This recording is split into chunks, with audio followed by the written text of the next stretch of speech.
Hi there. If we haven't met before, my name is Natasha Chumia. I'm the CEO of Diaspora Connect. And on this channel, we like to give you guys information and inspiration on the Zambian real estate market. Now, in today's video, we're going to be sitting down with Professor Makasa. He is the Executive Director of the National Council for Construction, and he's going to be helping us answer the question of how on earth do we find a good and trustworthy contractor in Zambia?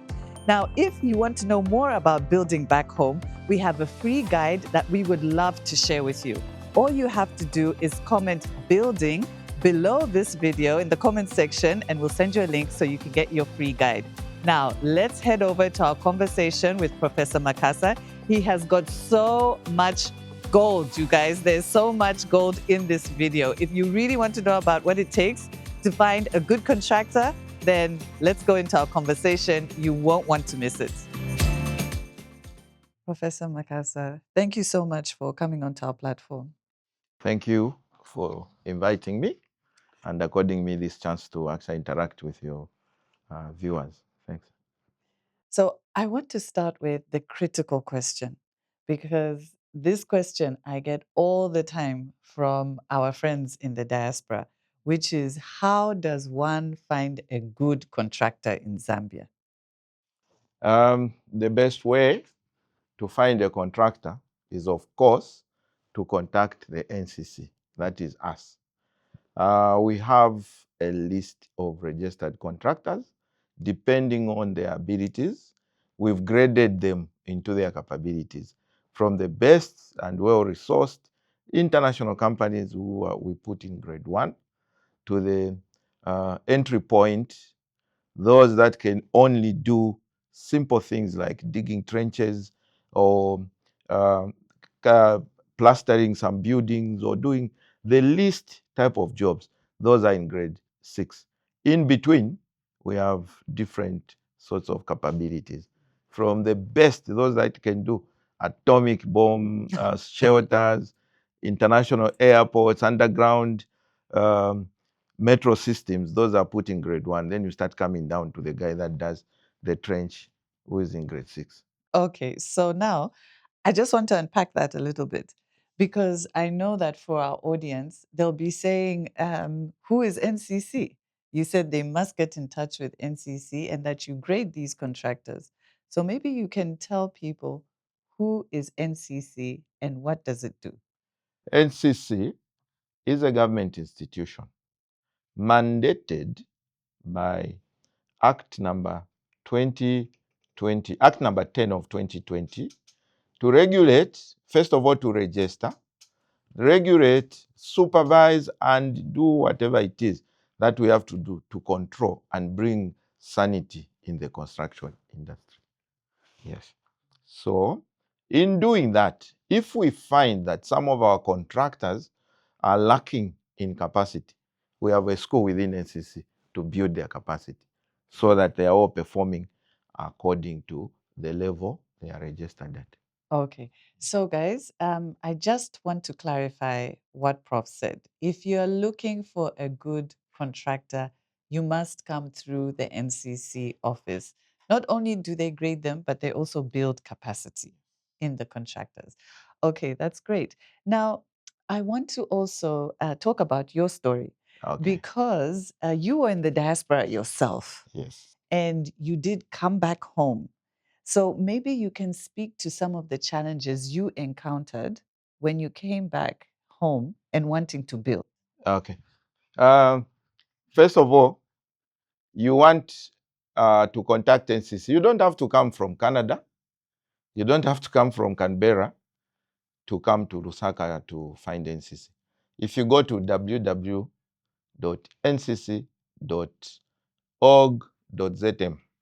you'll find us. We have everything on our platform, even our contacts. Now, I am one of the guys that have been in and out of the diaspora for a very long time. Actually, I've been out of Zambia, if we combined all the years, maybe about 20 years in total. I went out first time, I think 1990, for 2 years. when I went to do my master's degree in Finland. I'm an architect, by the way. I see. Yeah. So normally what happens is when you go out into the diaspora, no matter how much you keep in touch with your families, with your friends, and with whoever back here in Zambia, there's still that loss of contact or touch with reality. Yes. It is always there. Okay? And this is where a lot of challenges come, because when you move out, time seems to freeze. You start thinking of the Zambia you left it, That's the right. time you left. Yes, exactly. And you're thinking, oh, in Zambia, like when I left, Kaunda was still the president. I left them, the MMD just coming into power. And even if when they announced that Chiluba had won, I still couldn't picture Chiluba being a president. It was just this guy was my neighbor in Ndola. So he's a president now. You know, you can't, you fail to move with reality because time freezes in your mind. Yes. So until you come back to face the challenges, and then that's when you see the sort of reality. No matter how long you stay out, no matter how short it is, you still lose that contact with reality. And because of that, what are some of the mistakes that you see people in the diaspora making? Maybe you even made some of these mistakes when it comes to wanting to build at home. The first mistake that even I last year was dealing with as Zambia Institute of Architects vice president, because I was dealing with disciplinary cases between architects and contractors, architects and their clients. Most of us in the diaspora want to trust our families. We want to trust our friends. We want to trust an architect, Paul Makasa, registered in Zambia in 1993. You want to trust the people that are here. And when they tell you maybe they found a plot or you buy it yourself, then they show you the designs and everything. They tell you how much money it is. The next mistake is to pay because you've got money. Then you want to pay upfront. Most of the time you pay upfront. One of the experiences I have in Kitwe, some 2-3 years ago, there was this guy. I am not mentioning names. No, please don't. But those in the diaspora may realize that this is actually me he's talking about. This guy is in the UK or Australia. The father is in Kitwe. So he starts sending money to the father because he had bought a plot and got all the designs done for him. So the father says, no problem, my son. I'll build for you. I'll be building for you so that when you come, you're comfortable. Okay, dad, one. So he was sending money, and I remember the first amount he sent was something like £6,000. 60,000 pounds. Six. Oh, six. Yeah, 6, just for the 000 pounds. foundation and all. Okay. The father, not anyone else, went and took a photo of a neighboring plot and started showing him this is what we are doing. So when the neighbor started building, even going up, he now told the guy that actually we have used our money to help you so that he sees. Then now he trusted and started sending even more money. Yeah, millions and millions and millions of kwacha, you know. By the time I think he decided after about 3 years or so to come back and see, he found the plot exactly the way he left it. Now, that's your own dad. Yes. And for that matter, that dad, I think, even divorced the mother because the two couldn't get along to say, you are wasting our son's money, there's nothing coming around. You know, there was that family tiff over conflict. That. So we have this problem where when it comes to putting in money, you are investing money without maybe even having an independent person to check for you. Because it's very important that you get a contractor, you get your friend, you get your dad, you get whoever it is to be building for you. But then have an independent person to verify, either a consultant or somebody. You pay him extra, but you're actually saving money. That person will be giving you the actuals on the ground. Yeah. So then the next one is also some clients, especially like we are talking about the diaspora, putting too much maybe demand on the architects or the guys that are building here back in Zambia because they're spending money. So I want my work done. And also maybe telling them to do it the way it was done in Sweden or the way it's being done in. the socio-economic and whatever technological structures are different. Okay. So the way you build out there and the way we build in Zambia will always be different. Okay. So again, when a client becomes overbearing, there's always going to be a problem, because the people back here who are consultants and contractors start getting frustrated.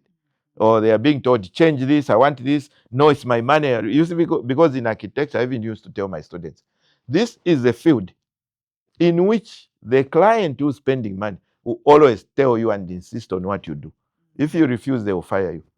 You are not going to go to a doctor and tell him, I've got a boil on my neck, and then the doctor says, we are going to inject you, and you say, no, you can't inject me. I think operate my eye. No. It's only in architecture where they will tell you that I want this done like this. If you don't do it, I'm going to fire you. The client is always in charge when it comes to building. Yes. But we have to be careful that we are not overbearing and frustrating the people that are working. Okay. So it's not a very easy thing, because you have to strike a balance. Yes. Yeah, between. So maybe you can just explain a bit more when you say the client is a bit overbearing when they're in diaspora. Yeah. What is that in terms of? Because I know that when they watch this, they'll be saying, "No, I have a standard, and Yes. I want the contractor or the architect to follow my standards." My so standard, yeah. maybe when does it become too much, and when does it become a problem? Let's put it like this. In Zambia, there's this thing that has come, and the people are always saying, no, me, I want a hidden roof, meaning a flat roof. Yes. I want a hidden roof. If you imagine those roofs that we do to our buildings are done like that because of the climate. Nothing more than that. We do that because of the climate. So people go to Dubai or people go to South Africa. They come back at, I found a modern roof. It's not a modern roof. It is a flat roof or whatever they call hidden roof, because those countries don't have a lot of rain. They are not like in England or in Europe, where you are either having a lot of rain falling on the roof, which has to be taken down to the ground very quickly, or you have snow falling on the roof, which also has to be taken down very quickly, because those are wet countries. Zambia is either very wet half of the year, very dry the other half. You go to Dubai. Dubai is completely dry. Yes. Sudan, wherever. Go to South Africa. South Africa is a Karoo, is semi-dry. So those flat roofs will suffice in those regions. But in Zambia, in June right now, you get a lot of wind, blowing sand, blowing whatever they pose, these seeds, to different plants. They'll go and settle on your flat roof. When it rains, they will germinate. 1 or 2 years, no maintenance, no removing debris on your roof, you find maize, groundnuts, trees growing on your roof. I've got a lot of examples of that. But in these countries where the roofs are very steep, the things will just drop down and there will be no problem. Because with a flat roof, you need a lot of maintenance. I see. Yeah. So when a client comes and they've seen a very beautiful thing in Dubai, they start insisting, you want to do this here in Zambia. Then already there's a conflict. The client, to say the architect or the contractor, will not advise accordingly, because they'll say, this is what you want. And you say, I want it my way, because I'm the one paying, I'm the one who live in this house, I'm the one who do this. So they will follow your way. And then in future, 5, 10 years from now, there'll be disaster. There'll be a problem. Yes. Okay, so I think then what you're saying is that, yes, as a client in the diaspora, you can have a vision of what you want to do, but then it's important to follow local advice of professionals on the ground. Okay. You come, okay, because most of us are building these as our dream houses and our nests where we are going to reproduce gender. So when you come with these ideas, it's always very important to sit down, like me, an architect. I then sit with my client and explain to them exactly the merits and demerits of what they want until you convince them. Of course, you have to give them, because it's also a competition. Somebody wants their house to stand out in Kablonga, in Woodlands. They want it to be the best in Zambia, fine. But then the best in Zambia how does it function today? How is it going to function 10 years from now? How is it going to function 50 years from now? So those are some of the things that we discuss with your client, incorporate them into the design. And there are some clients who even threaten to say, look, if you don't follow my thing, I'll just fire you and get somebody else. And then you think, I lose all that money. Okay. Let's just do it your way. That's not good. If you have to be fired, get fired, but make sure you're giving a client the best and correct advice. Yes. Now, just coming back to building back home, and maybe like what you're saying, taking into account the local environment. Some of the things that our diaspora clients lament about is the lack of building standards. You know, when it comes to various aspects of building, maybe it could be plumbing, maybe it could be certain design or carpentry work. What would you have to say about that? And what does NCC do about that? Does it develop industry standards that can help people in the diaspora? Um, that's a very interesting question. And interesting in the sense that right now, if you go to my office, you find a pile of files because I've been working on building standards for Zambia for the past 2 years. Yeah. Basically because our PS now, the Permanent Secretary and the Minister of Infrastructure, Housing and Urban Development, a professor, Albert Malama, who was my colleague at CBU when we were teaching there, has realized that we do have building standards, but they are not sitting in one document. Ministry of Health, hospital, clinic, and the health institution standards sit somewhere at the Ministry of Health. Low income housing sits somewhere within the National Housing Authority. School, whatever, may be sitting in a ministry of this, or when it comes to factory buildings, they are in the Factories Act. You go to the planning department, you find the Town and Country Planning Act. It has got its own standard. So there are a lot of different standards, which, being a colony of Britain, we just rebased from the United Kingdom and brought them into Zambia. In fact, those colonialists brought them here. One or two things they tease them around, but they are not Zambian standards. Because Zambian standards have to reflect the socio-economic, the political, the gender, uh, environment, and even especially the technological um, level or condition existing in Zambia. So what we've been doing now is that with the help of one of my colleagues is in Newcastle, Dr. Hector Skazwe, he sent us some British standards. Then we spoke to colleagues in Australia. They also sent us some standards there. We got those from Nigeria, from Kenya, from the region. And these are the ones we've been incorporating to say, does this fit Zambia? Right. Yes, it does. How does it fit Zambia? This paint, do we have it here in Zambia? Yes. We don't. What do we have at Plascon? Then you go to Plascon, you actually get the actual paint that is here in Zambia. And you talk to them, then they will tell you that, okay, this paint is specifically meant for maybe outside buildings here in Zambia because sometimes it's raining very heavily, sometimes it's dry, sometimes it's very windy. So the sort of paint they are going to use here is completely different from what will come in the UK where there's snow, there's rain, there's hail, there's whatever. So we've now been sitting, and actually the first part of it, we've got a zero draft. We now have to circulate it to the stakeholders to look at it, put in their, give us their input, then we hold a workshop together. So we are saying within the next 2 years, 1 year, we are going to have our own Zambian standard. That's fantastic. So Yes. I think that's something that we can all look forward to, actually. Exactly. Yeah, very important for the industry. Okay, so now I just want to take you back to NCC's role, Yes. especially as it pertains to contractors. Could you walk us through the process of how you actually grade the different contractors, particularly those in the middle tier? Because I think you mentioned at the beginning you've got those A grade contractors who yeah. can build anything, even a bunker. But our audience will be more concerned with those contractors who lie in the middle, who can build them, like you say, their dream They are home dream or homes. flats, something that they want to invest in. So, how do you assess those contractors?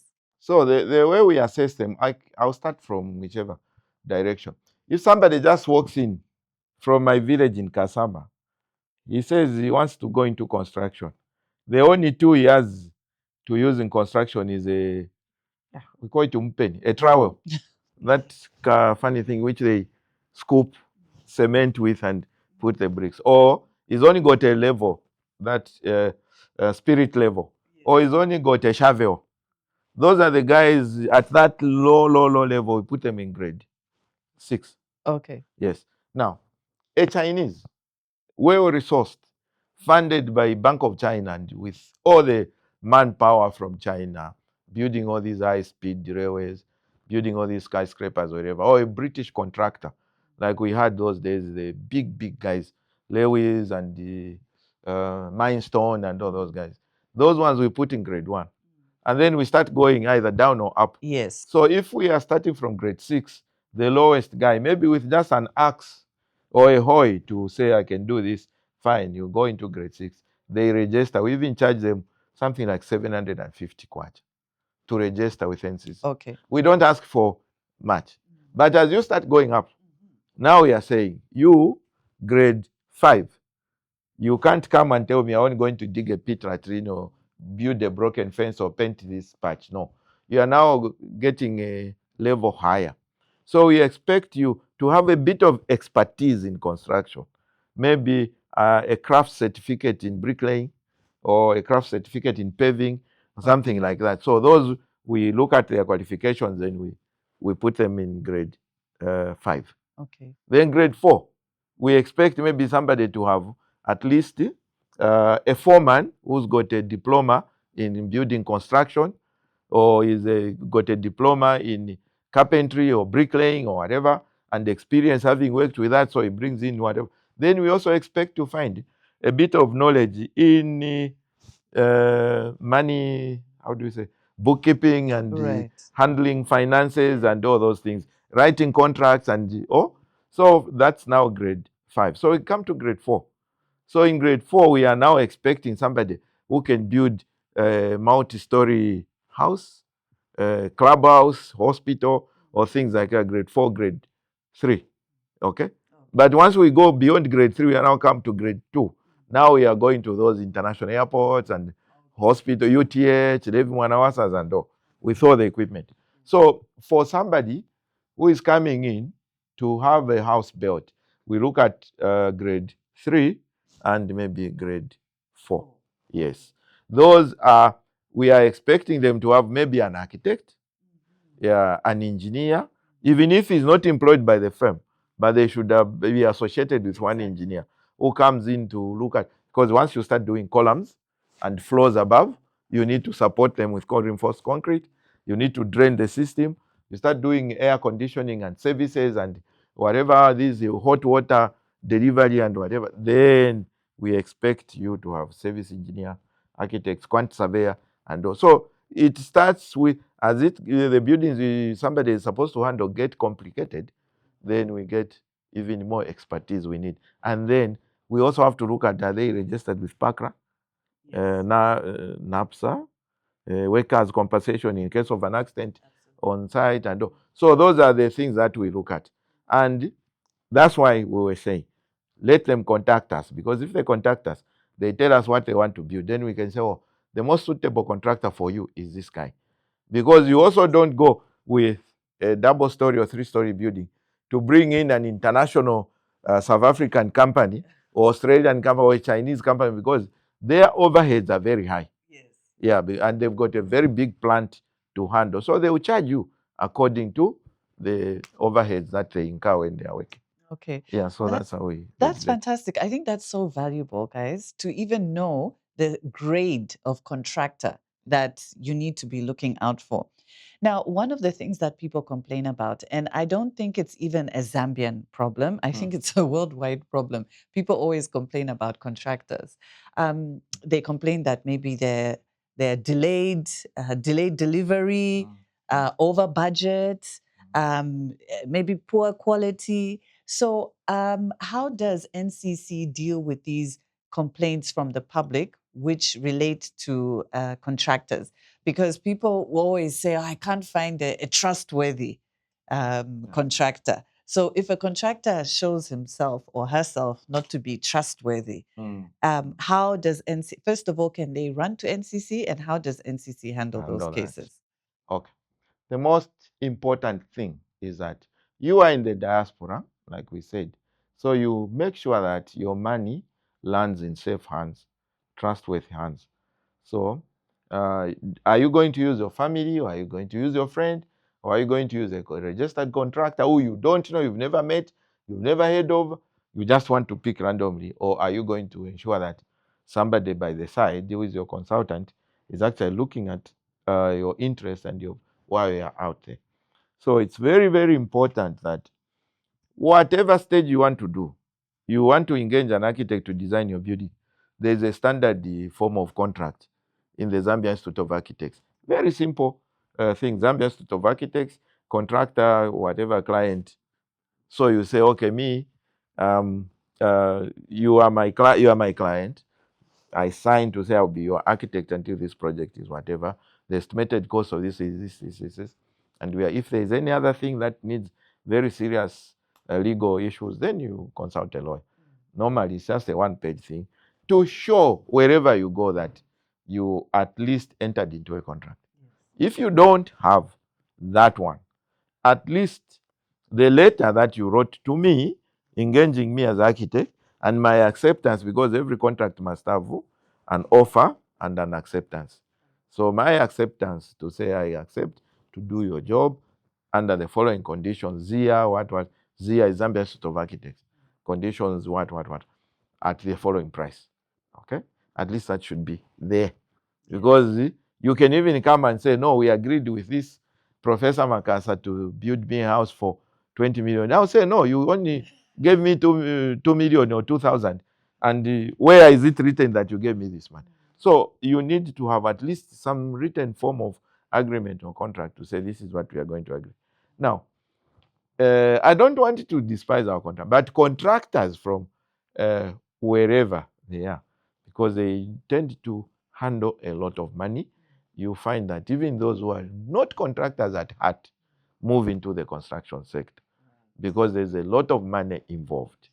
In fact, in countries like America, Italy, and whatever, at one time only the mafia ran contracts, big contracts, because there's big, huge sums of money. Yes. So you always have to be very careful who you. Sometimes you ask. Somebody was used another person to say, who built your house? Oh, it was built by ABC, the contractors. And say, oh, can you recommend them to me? Yes, we can. Then you contact them. Oh, I'm coming to you because you also built a house for a friend or my brother or whatever. At least there's that record. There are times where you just walk into somebody and you find they are say, oh, can I use you as a contractor? Yes, they want your money, quite okay. Then they'll start demanding money without progress, like we said. So, when there is a dispute, us as NCC come in, because that's why we regulate our contractor. So we want to regulate their conduct and check why have they failed to perform according to your needs.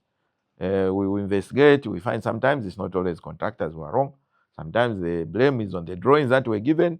The instructions that were given were not correct. Sometimes the blame is on the client. But ours is not to find who is wrong here or who did what. No, the idea is to just pacify the situation and ensure that something is done to save your money and your interest. So when we come in and ask, can we look at the contract you signed? And no, we didn't sign anything. So how did you start giving this guy money? And the guy says, no, it's not even me who received the money. So who were you sending money to from England? I was sending them to a certain Paul Makasa at NCC.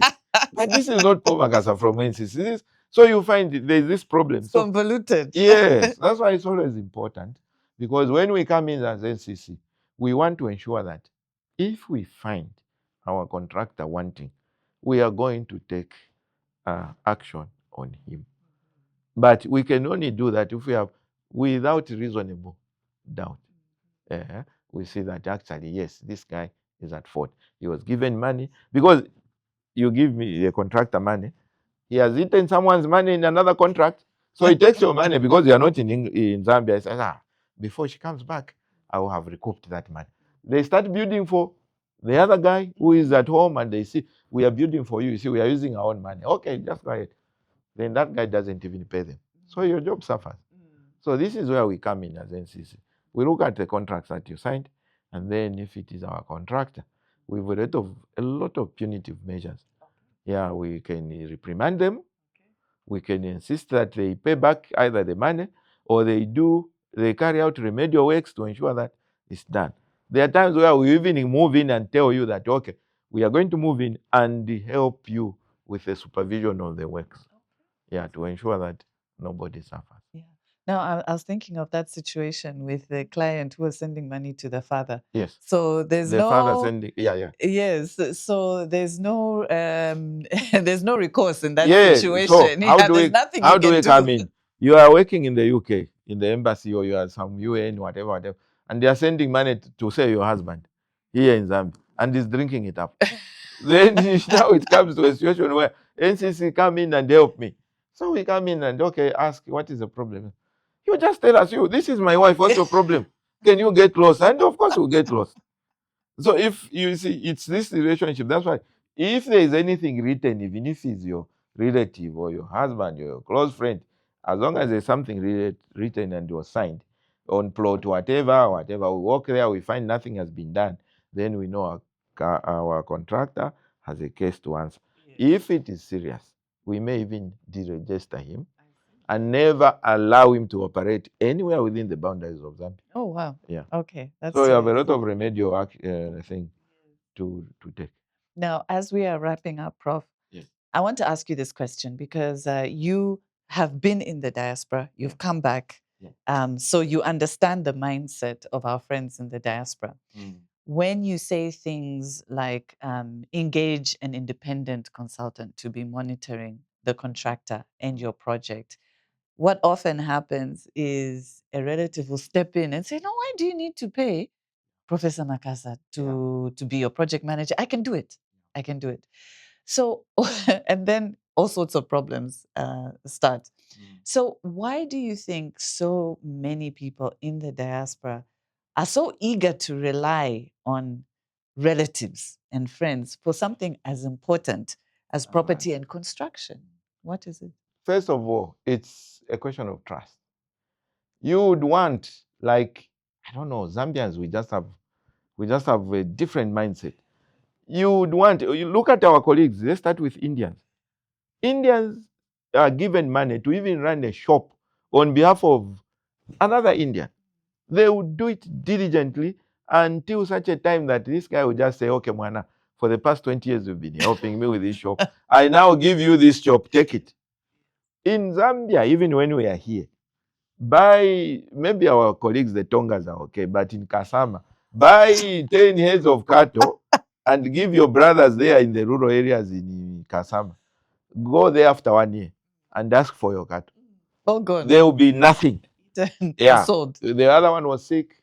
This other one, we did this. There will be a lot, you'll be given a lot of stories, there will be nothing. So when it comes to people sending money back home, they want to send it to somebody they can trust. Because even you feel contractor, if I send it to a contractor, he may be giving me stories, I may not get a correct thing. Maybe my sister I can trust, or this other guy I can trust. So it becomes very difficult to do it. And we have that saying here in Zambia that the only way for you to ensure that your project is working, the way it's supposed to be working, is that you have to be there yourself. And that becomes very difficult. You are in Australia, you are in England, you are wherever you are in the diaspora, making money, which would help you develop here in Zambia while you are not there. You find that the trust, just because you are detached from reality, what you expected or exactly what you wanted to be done is not done. They may buy inferior material, They may not get the correct things done. So it becomes a very challenging thing. Yeah. Prof, I want to thank you so much. This has been a wonderful conversation. I'm sure everybody who has watched it or who is going to watch it is going to get so much out of it. So I really appreciate you coming. Thank you so much. Thank you. And yeah, it's always a pleasure to share with our colleagues out there what we've experienced here. We can sit and talk the whole day, We can. but we can always engage on the Facebook. I appear there as Lombe Makasa, Lombe Kasonde, which are my mid names, because I'm Paul Lombe Kasonde Makasa. Okay. I was Paul Makasa. One time they hacked Oh, they hacked my thing, so I closed it and then I used my mid names. But we can always engage there. They can contact you. You can always send, transfer the queries or whatever it is to me. I'm very happy to relate. Okay. Thank you. Thank It has you. been a pleasure. Yeah. So, guys, I hope now you know how to find a good and trustworthy contractor. You need to get in touch with the National Council for Construction and they will point you in the right direction. Now, if you also want to access our free building guide that can really help you get started on your building journey back home, all you need to do is comment building below this video and we'll send you a link. If you want to know more about how we can help you in the diaspora buy property back home in a safe and reliable way, all you need to do is book a call with us. We'll be happy to tell you about how we can assist you. Now, guys, if you found that interview as informative, as valuable as I did, then please give this video a thumbs up. Don't forget to subscribe to our YouTube channel and hit the notification so you don't miss any of our videos. Otherwise, let's connect on social media. We love to chat with you there, and we will see you in the next video. One that's regulated by the National Council of Construction. Now, if you would like to have our simple guide that can help you